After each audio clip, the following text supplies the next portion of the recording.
Muy buenos días. Nosotras somos Ana Sofía Parra, Valentina Sánchez y Madeline Montoya, del grado 11A de la institución educativa Cristo Rey de Popayán.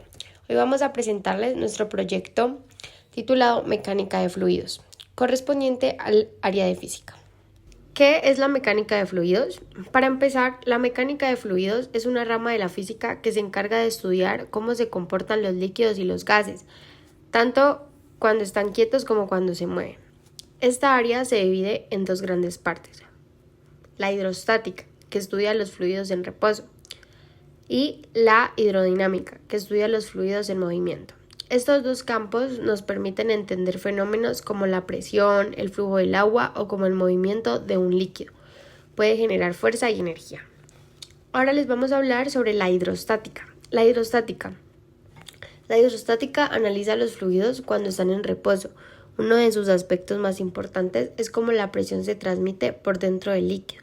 Por ejemplo, cuando presionamos un líquido en un recipiente cerrado, esa presión se distribuye de manera uniforme en todas las direcciones. Este principio es fundamental para entender el funcionamiento de los sistemas hidráulicos que utilizan la presión del líquido para mover o levantar algún objeto. Les vamos a hablar también del principio de Pascal. En la hidrostática encontramos el principio de Pascal, que dice que la presión ejercida sobre un fluido confinado se transmite con igual intensidad en todas las direcciones. Esto significa que una pequeña fuerza aplicada en un punto del sistema puede convertirse en una fuerza mucho mayor en otro punto, siempre que el líquido esté encerrado. Gracias a este principio funcionan muchos mecanismos que usamos en la vida diaria, como lo son los frenos hidráulicos, que son de los carros, los gatos hidráulicos y las prensas industriales. Ahora les vamos a hablar sobre la hidrodinámica. Por otro lado, la hidrodinámica se encarga de estudiar cómo se comportan los fluidos cuando están en movimiento. Aquí se analizan aspectos como la velocidad del agua, su caudal y la energía, y qué pueden producir al moverse. Un ejemplo muy claro de esto son las plantas hidroeléctricas, donde el agua en movimiento hace girar turbinas que generan electricidad. Este principio también lo aplicamos en nuestro proyecto para que el agua en movimiento pueda producir desplazamiento. Cuando un fluido se mueve, posee energía cinética, que es la energía cinética del movimiento. Esa energía puede transformarse en trabajo mecánico, lo que significa que puede mover o hacer funcionar un sistema. Por ejemplo, cuando el agua choca contra una rueda o una turbina, transmite su energía y la convierte en movimiento útil. Este proceso demuestra cómo el agua puede ser una fuente de energía limpia y funcional. Ahora les vamos a hablar sobre las aplicaciones en la vida real, como nosotros lo aplicamos en la vida real. Los principios de la mecánica de fluidos se aplican en muchos aspectos de nuestra vida cotidiana y en distintas áreas de la ingeniería. Por ejemplo, en los frenos hidráulicos de los automóviles, que usan líquido para transmitir la fuerza del pedal a las llantas, en las máquinas de construcción, como las excavadoras y las grúas que levantan grandes pesos, y en las plantas hidroeléctricas que aprovechan la energía del agua para producir electricidad. Todo esto demuestra que los fluidos y su comportamiento son esenciales en el desarrollo tecnológico.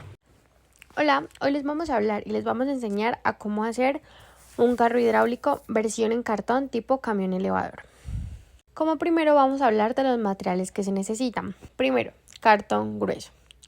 2 jeringas plásticas. Un tubo transparente que sea como una manguerita delgada. Agua, puede ser agua con colorante. Papelitos de helado o de pinchos. Pitillos, silicona caliente o cinta fuerte.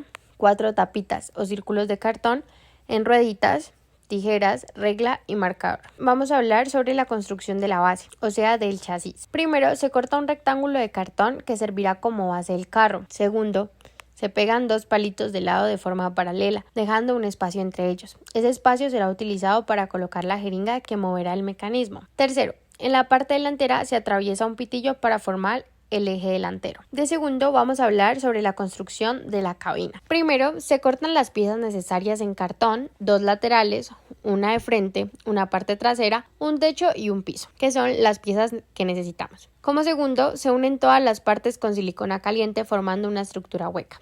Como tercero, se va a realizar la unión de la cabina y la base. Primero, la cabina se pega en el extremo delantero de la base. Verifica que el eje delantero quede justo debajo de ella. Vamos a realizar el montaje de la jeringa en el chasis. Primero, la jeringa accionadora se coloca dentro del espacio de la base. El sistema de movimiento, que es la palanca hidráulica, que es la que vamos a realizar. Primero, se fija el extremo del palito a la plataforma trasera del carro. Segundo, al presionar la jeringa de control, el agua pasa por un tubo y empuja el émbolo de la jeringa instalada. Tercero, la presión del agua eleva la plataforma trasera, simulando el funcionamiento de una palanca hidráulica. Vamos a hacer una prueba, los ajustes y la decoración final para nuestro carro. Primero, se acciona lentamente la jeringa de control para observar el movimiento del sistema. Segundo, se verifica que la plataforma trasera se eleve y se incline correctamente. En caso de que haya alguna falla, se revisa que no haya aire dentro del sistema, ya que esto podría hacer que no funcione. Se comprueban que las jeringas también estén firmes y que no se vayan a zafar, y se asegura que la palanca esté bien conectada. En conclusión, la mecánica de fluidos nos enseña que el agua no es solo un recurso vital, sino también una fuente de fuerza y energía. A través del principio de Pascal y de los estudios de la hidrodinámica, comprendemos cómo la presión y el movimiento del agua pueden transformarse en energía útil para mover objetos, generar electricidad o realizar un trabajo mecánico. En nuestro caso, estos conceptos serán la base para el funcionamiento del carro hidráulico, que explicaremos en la siguiente parte del proyecto. Muchas gracias.